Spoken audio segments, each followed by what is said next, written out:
Friends, ఇప్పుడే అందిన వార్త. సీఎం రేవంత్ రెడ్డికి ఫోన్ చేసిన మోదీ. కీలక హామీ పూర్తి చేయండి అంటూ లేటెస్ట్ తాజా సమాచారం అయితే రావడం జరిగిందండి. సో ఆ వివరాలు ఏంటన్నది ఈ వీడియోలో తెలుసుకుందామండి. వీడియోని చివరకు చూడండి, కంప్లీట్ ఇన్ఫర్మేషన్ అయితే అర్థమవుతుందండి. మీలో ఇంకెవరైనా సరే మన ఛానల్ సబ్స్క్రైబ్ చేయకుండా చూస్తున్నట్లయితే వెంటనే మన ఛానల్ సబ్స్క్రైబ్ చేసుకోండి. ప్రభుత్వం నుంచి వచ్చే లేటెస్ట్ అప్డేట్ అన్ని కూడా అందరికంటే ముందుగానే అందించడం జరుగుతుంది. అదేవిధంగా లైక్ చేయడం మర్చిపోతున్నారు, దయచేసి లైక్ చేయండి. లేట్ చేయకుండా వీడియోలకి వెళ్ళిపోదామండి మనం.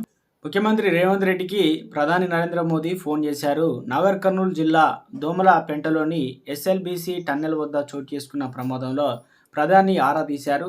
అన్ని విధాలా సహాయం చేస్తామని సందర్భంగా సీఎం రేవంత్ రెడ్డికి ప్రధాని మోదీ హామీ ఇచ్చారు.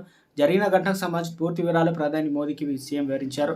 సొరంగంలో 8 మంది కార్మికులు చిక్కుకున్నారని, వారిని కాపాడేందుకు అవసరమైన సహాయక చర్యలు చేపట్టామని తెలిపారు. సహాయక చర్యలు మంత్రులు ఉత్తమ్ కుమార్ రెడ్డి, జూపల్లి కృష్ణారావు దగ్గరుండి పర్యవేక్షిస్తున్నారని చెప్పారు. సహాయక చర్యల కోసం వెంటనే ఎన్డీఆర్ఎఫ్ టీంను పంపిస్తామని సీఎంకు ప్రధాని మోదీ చెప్పారు. పూర్తి సహకారం అందించేందుకు కేంద్ర ప్రభుత్వం సిద్ధంగా ఉందని హామీ ఇచ్చారు. అయితే దోమలపేటలో ఎస్ఎల్బీసీ టన్నెల్లో శనివారం ఉదయం ఈ ప్రమాదం జరిగింది.